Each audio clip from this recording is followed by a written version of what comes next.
Thank you, Karen. Good morning. I'm going to make a brief statement and then we'll open it up for questions. And there's some noise up here, is that? Yeah, that's just going to happen.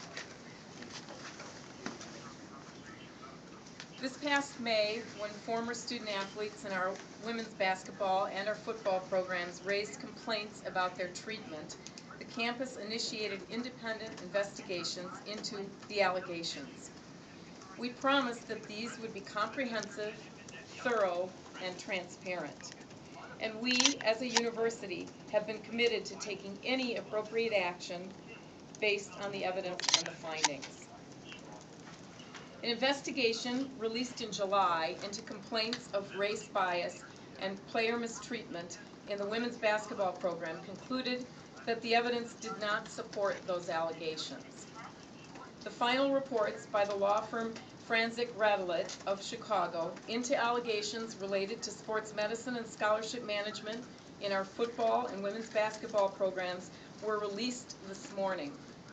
As you know, preliminary findings from these investigations led to the termination of former head football coach Tim Beckman on August 28th. With these investigations now complete, it is time to take stock, to figure out what we've learned through this process, and to boldly move forward. Our primary goal is to ensure that our student athletes have outstanding opportunities to excel in competition in their lives, here, now, and after they leave Illinois. In order to move forward, I believe that a change in leadership at the Division of Intercollegiate Athletics is necessary.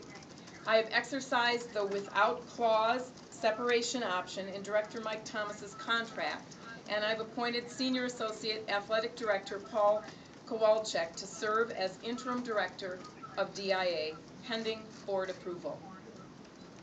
I want to be clear, these reports found no misconduct by Director Mike Thomas and no violations of policies or standards. He has done a good job of leading DIA through recent challenges, and he is the one who actually requested the outside investigations. However, it's time to put the distractions of these past months behind us and to put the focus back on the success of our athletic programs. DIA has achieved much under Mike Thomas's leadership, including significant milestones in fundraising and steady improvements in the academic performance of our athletes. I'm grateful to Mike for the work he's done at Illinois. Paul Kowalczyk has been with the Illinois program since 2012. I'm confident his experience in as a Division I athletic director will help guide the program until a permanent hire is made. This has not been an easy decision, but I believe it's the one that allows all of us to concentrate on the future. My hope is that we can develop an aggressive and ambitious plan toward preeminence in all of our sports at Illinois. Thank you. Barbara, who made this decision? Who did you consult with to make this? I consulted with many people, and in the end I made the decision. If you found no wrongdoing by Mr. Thomas, why are you dismissing him now? Why in tandem with the release of this report? There have been distractions in the last several weeks or months, I would say, and it's just time for us to move forward. Chancellor Wilson, how are you talking with Paul Kowalczyk about the appointment of a new football coach, knowing that there's only a couple of weeks left in the season, that you have an interim coach right now? We'll be in constant talk and work together, Paul and I. I have full confidence in his ability to move us forward, and we're not making any decisions right now about the about the football coach. We wouldn't do that until the end of the season, and we're very excited about last week's win. Are you giving him full authority to hire a football coach and make that decision? We haven't made any decisions about that. Paul's been in the job for about 3 hours, I think, right now. So, how much did it cost to do those investigations? We have not calculated the total amount that we've spent at this point. Did you have like a ballpark amount? Not at this point, no. Do you think that however much money was spent was an appropriate amount to spend to get the... We needed to do a thorough investigation, and that's what we've done. I feel very good about the investigations that we've done. Do you feel that, or will you in the future have those numbers available for us? I believe we will, yes. If by themselves, would you have, would just either women's basketball or football allegations been justification for dismissing Mr. Thomas? I can't speculate on that. I have what I have at this point, and I used all the information to make a decision. What role did President Killeen play in making the decision? I'm sorry? What role did President Killeen play? Well, you know I report to the President, so I'm in constant consultation with the President, as I am with many other people. Did the board have an opportunity to weigh in? I don't talk with the board directly, but I believe that the President does. How did you inform Mike? I had a meeting with him last week, and we sat down and talked. He was very professional. I appreciate his professionalism immensely. When did you receive the report, the finalized report? The finalized report last week. You said it's time to move forward, even though Mike did a good job. Why did you feel it was necessary to move forward? Just had lots of distractions. I feel like all of these issues have taken away from what we really care about, which is the success of our student athletes. Why do you feel the distractions will go away under a new athletic director? I'm very hopeful that we can take a step forward at this point. Does that step include any kind of legal settlement involving the lawsuits? I can't talk about any of the litigation right now. It's ongoing, and I can't speak about that. Chancellor Wilson, was there any thought to removing the distraction when Tim Beckman was removed by removing Mike Thomas at that same time? I've just been taking in lots of information. As you know, I've been on the job for a little more than 2 months, and I'm every day taking in lots of information and making decisions at the appropriate time. Is Paul a candidate for this job permanently, and how do you go about searching for the next AD here? Well, again, we haven't really made final decisions about the future at this point in time, but of course anybody can be a candidate for the future position. So, Ms. Wilson, what would you say to reassure the community overall that the university administration is not in complete disarray? well, as I said to many of our friends, stakeholders, alumni, and others, this is a great university. We have 150 years of preeminence that we are celebrating all the time. The greatness of this institution is not in Swanland, and it's not in the highest levels of leadership. Deans, provosts, and even presidents, certainly chancellors come and go. The work of this institution is happening in the classrooms and in the studios and in the labs. Students are coming here to work with the best faculty, and our student athletes are coming here to be part of this great institution. So I want to reassure you and all of our fans and our stakeholders that this is a great institution. Now that this investigation has been released, are you confident in saying the investigations are done, we are done, and there's nothing else to look into? At this point, that is my feeling, yes. You say at this point, does that mean that? Well, I don't have any plans to do any other investigations at this point, so. How important is athletics for the university as a whole? You know, athletics to me is like the front porch of the university, and it's important that we have a great athletic program, not only for our student athletes, but also for our fans and for our alumni. I come from the University of Wisconsin, and so I think a lot about athletics, and I think we owe it to our student athletes and to this great university to make sure that athletics is on the best foot it can be going forward. He has great experience. He's been an athletic director in a Division I context, and he's the right person for the time, just like I think the president felt like I was the right person for the time. So. In your opinion, do you feel you can hire a football coach and an AD and/or without having a permanent chancellor in place?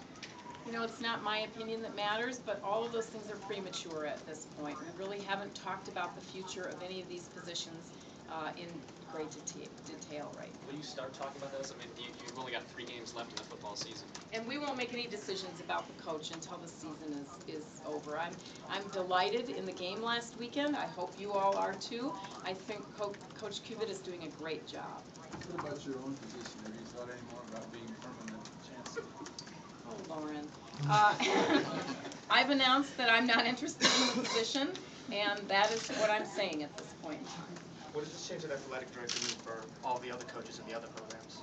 I'm sorry, I didn't hear you. What does this change in the athletic director position mean for a lot of the other coaches in other programs? I don't think it means anything. I will be meeting with the coaches tomorrow. I hope that they will continue to have full confidence in athletics at Illinois.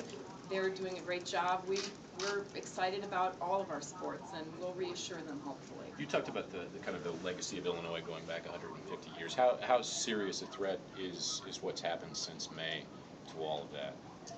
Well, if you look, our U.S. News and World Report rankings went up this year. We had the second largest freshman class this year in our history.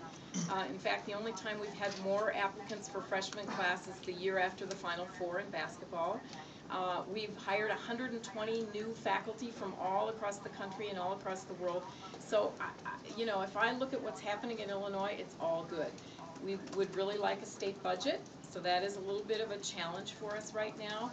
But if you go out onto this campus, you'll see the excellence that I see every day.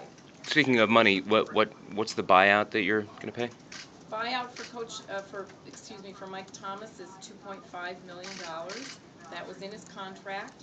That will come out of athletic funding. It will not come out of academic money, state funding, or tuition. It will come out of the athletic budget, which is entirely separate and consists mostly of ticket sales and media rights, things like that. Is there a mitigation clause? A mitigation. If he gets another job that pays a similar. I don't think so, no. Chancellor Wilson, I know Francie Bradley was also doing the investigation into the medical issues in women's basketball. Is that complete? The medical portion, I know the other investigation was, but is the medical portion complete? Yes, that was released today too, so. Those investigations, that was not paid for with DIA money though. That was with university money? That's a good question. DIA money. Okay, so DIA money paid for. Really love my team. So just to clarify, so the money for these investigations was paid for with DIA? Correct. Are you concerned at all with the amount of money that's been spent for buying athletic director Mike Thomas's contract and other coaches in the last couple of years, and the money that's spent on this? I'm always concerned about spending money, but I feel like this is the right thing to do at this point in time. Athletics has budgets that are very different than the academic budget, so I'm learning quickly about how athletics works. What could Mr. Thomas have done differently to keep his job? You know, I don't think I'd like to speculate on that. We are where we are, and we're moving forward. No, I did, and he was very gracious about it. I can honestly say he was as professional as anybody could be under the circumstances. How long has this been on your mind thinking about this? I would say, you know, since I took this position, I've been thinking hard about athletics. They were issues that came to me right away, and so I've been weighing all the information, looking at all of the preliminary reports and the recent reports, so it's been on my mind for a while. Was there anything in the final report that you looked at and thought, this is it, that we've got to make this decision? No, I mean, I think it's taking all of the information into account. We just need to move forward. Would you recommend him for another job, another AD's job? I can't speculate about that. That's not my role at this point. I mean, he's done a great job here under a challenging circumstance, and I'm very grateful to what he's done for us, and really grateful for the way that he's really gracefully stepped out of this position. Do you think there are any other changes that need to be made with leadership? I won't be making any further decisions about athletic personnel. I'll leave that to Paul. Was this decision made up in your mind prior to the release of this information? No. How concerned are you that the university has an interim chancellor, an interim athletic director, and an interim football coach? You know, I'm not that concerned because for me the interim is an adjective. I'm acting like a chancellor. I am a chancellor. I'm in that role. I make decisions that are appropriate for the time and the place. It would be a really bad situation if all of us sat in a holding pattern and pretended that we weren't the leaders that we are. We've been asked to step up, and we're stepping up, as you can see. Other than the new procedures that the DIA has already established with regard to student-athlete feedback, do you have any further plans, especially with the resignation of the University of Missouri's president today, about student-athlete feedback with regards to coaches, things like that? We've put into place a lot of changes already that I think Paul probably could talk about even better than me. I get weekly reports from Paul about things we're doing in athletics to ensure student-athlete welfare, and I feel very good about that. So, I don't know. Paul, do you want to add anything to that? Is that appropriate at this point? Maybe not. I was going to say, are there any final questions for the chancellor before? You mentioned distractions. What was the big distraction problem? I think you've read the reports. You know what the distractions are. Have there been any attempts by the university that you were aware of to reach out to some of the players that brought these allegations to light, specifically with the football program? You know, I can't speak about the litigation efforts, sorry. Chancellor, thank you very much. Paul, would you like to, further questions for Paul Kowalczyk before we? Thank you all for your support. Thanks. I don't really have a statement at this time, folks, other than to say that these are challenging circumstances under which to assume the mantle. With the utmost respect for Mike Thomas. This is an outstanding institution. I'm going to take the helm at this point and try to calm the waters, or calm the waters, and keep this thing moving in the right direction. We have a great future ahead for this program, and we're going to continue to stay focused, as it's clear, on our student athletes. Paul, can you talk about what might happen to some of the top associates like Jason Leonard and Mike Waddell, who kind of came with Mike Thomas? At this point, I don't really have much to say about that. What was your reaction when Chancellor Wilson approached you and said what was happening? Now, my first reaction is a little bit of sadness, quite honestly, because I have the utmost respect for Mike, and we're friends, colleagues, and professionals, and I hate to see these things happen at any level, anywhere. And then, you know, when you're asked to step up, you step up. I mean, I felt like it was an obligation and a duty to the university. So, again, this is a great institution. We got an outstanding athletic department. We got fantastic staff. You know, we have momentum. We have a lot of good things going on, save for what we've been challenged with here recently. But there's just so much out there that's positive. We're gonna keep working on that. Paul, I know Barbara said she's not going to speculate on the football, but 3 weeks left in the season. How do you move forward with this, since the decision has to be made? Well, obviously, the Chancellor and I work closely on this, but we're not going to make any decisions till the end of the season. Do you feel by waiting to the end of the season that's going to hurt your potential opportunity at some of these candidates? No, not at all. Not at all. Why not? I don't know what you can get accomplished right now. I've been through this drill before. You can get a football coach at the end of the season, if in fact that's the steps we choose to take. So I don't think there's an issue there whatsoever at the time. Generally speaking, you meet with the coach when the season's over, you make that determination. This year seems to be a bit of an anomaly with all these changes that have been going on during the season. That hasn't been par for the course, at least within the intercollegiate athletic profession. But like I said, this year's been a little different, but that doesn't mean we have to change to match what's going on out there. It's a big decision, and Bill Cuba and staff have done a fantastic job under difficult circumstances, and I give them a lot of credit for what they've been able to accomplish. And you know, obviously, we all want to be successful. He wants to know his fate more than anybody else in this room, and he deserves that. But it's a tough decision. We have to wait that out for right now. All this talk of new coaches, are you expecting to keep Bill Cuba as head coach? Make that determination at the end of the season. Can you talk about why Ms. Wilson chose you? What went right at SIU? What went wrong at Colorado State? That's a good question. I think both situations we're making progress. We had a lot of success more quickly, perhaps, at SIU. CSU was a bit more of a challenge with trying to change the culture and get things going. But I think we made a lot of progress. We've improved graduation rates. We won conference titles. We competed in the NCAA postseason in a lot of our sports. So we had a lot of success there and had good quality people, good quality coaches. So, you know, in my mind, we had things going both places. Didn't turn out quite the same way, at least from my perspective. Have you talked to Mike Thomas? Oh, yes. And kind of what was his reaction to all this? Well, I echo Barb's sentiments. I mean, he's a class act, and we have good rapport. We have good conversations. You know, again, I feel for the guy, but he handled things with grace and dignity. He's done a really phenomenal job. We had normal conversations about transition, professionalism. I mean, I didn't want him to feel like I'm betraying him, because he's a good man and he brought me on board. But he's been nothing but a class act and gracious. Any questions, I can call him. There are no issues there whatsoever. Paul, if you're the one making the decision, how do you address this with possible football coaching candidates?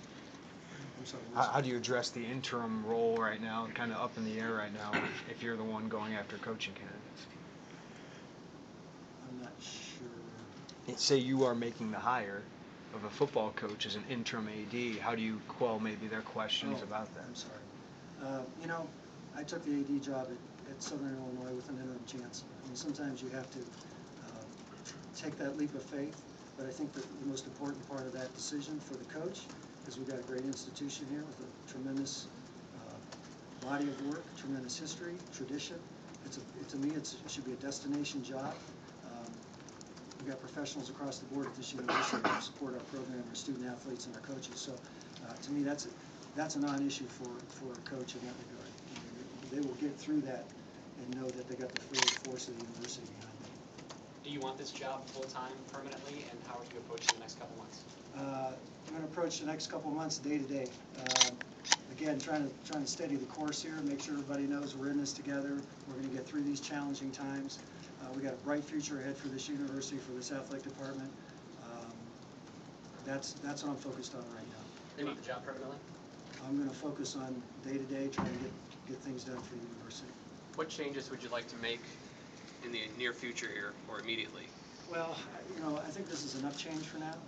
I think there's enough unease within the athletic department and the university to just for a while kind of take stock of what's going on. I'm going to talk with staff, talk with the coaches, and again try to steady the ship here for a little while, and then see where we go from there. When did you find out that you would be the interim? I found out Wednesday afternoon.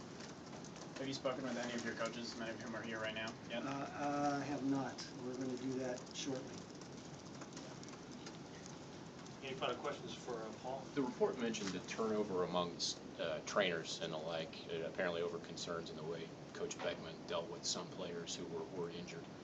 Was someone on your level, you aware of that at all? I mean, did you look at that and see turnover amongst trainers and wonder why that was? You know, I don't have a whole lot to say about the report. I wasn't involved in much of that other than trying to pick things up from August forward. So, you know, the report's out there. We're ready to move on, and that's really where I am in this position and in this capacity. So, to me, that's history. We're going to look forward. We've made changes. We're positive that we're doing everything we can for our student athletes, and we'll continue to do so. We've got 450, 500 student athletes out there we support every day, and we love them, we appreciate them, we know what they bring to this institution. We're going to keep focused on that as we go forward. Should people in the department, though, have wondered about, or did people wonder about the turnover in trainers and why that was happening? Yeah, I mean, it's not worth me speculating on at this point. Is it fair to say that major upheaval in an athletic administration is an excellent recruiting tool for competing schools? I'm sorry, I didn't quite hear that. Is it an excellent recruiting tool for other schools that are competing against you for student athletes, for recruits? Is what an excellent. Instability in an athletic administration. That's always a challenge. But again, we've got the full force of 150 years. We've got a great institution. People come here for any number of reasons. We've had tremendous success in this department in all our sports at various times, and certainly recently with our Olympic sports. That's a lot to hang our hat on. We got, again, our graduation rates are outstanding. We got professional staff here across the board. So to me, this is still a place to be. It should be a destination for coaches. Student athletes should be delighted to come here, and because they're going to have a great experience. So it's a great experience. Oh, a couple of questions. One thing he mentioned, Thomas mentioned that he was working on parallel tracks, one of which was to see about the potential football coaches that might be out there. Will you embark on that track, number one? My other question has to do with, I'll let you answer that one first. The other one's complicated. Well, not so much. I mean, there are lists out there. There are people out there. I mean, there are a lot of secrets right now. So we'll see. He had embarked on what might be a more than $100 million South End Zone project. Are you going to dig into that, or is this something that's going to just lay there for a while until maybe the season's over? Well, I don't want to see anything lay there. I got to get up to speed on that pretty fast, so I'll meet with Lauren and we'll talk about that. And again, work with the chancellor's office and see what direction we want to go with all that. I got to get up to speed pretty quickly on that. What about the State Farm Center and say partners like State Farm? Do you get on the phone with them right away and try and reassure them? Are there concerns over there? Yeah, well, no concerns. That's going to open up December 2nd, and it's going to be phenomenal. So we're excited about that. Yeah, we try to reach out to all the important donors and sponsors and let them know that things are going to be okay. You know, it's just a transition period, but we're going to be all right. Have you heard from any of them? I haven't had time to pick up the phone at this point and just kind of trying to get to this as point A, point B will be next. But I'm sure there's interest out there, needless to say. Thank you, Paul. Thank you, everybody. Thank you. That'll conclude today's press conference. There are copies of the report or of the press release here on the table. Paul is available here for a couple one-on-ones for a few moments before we.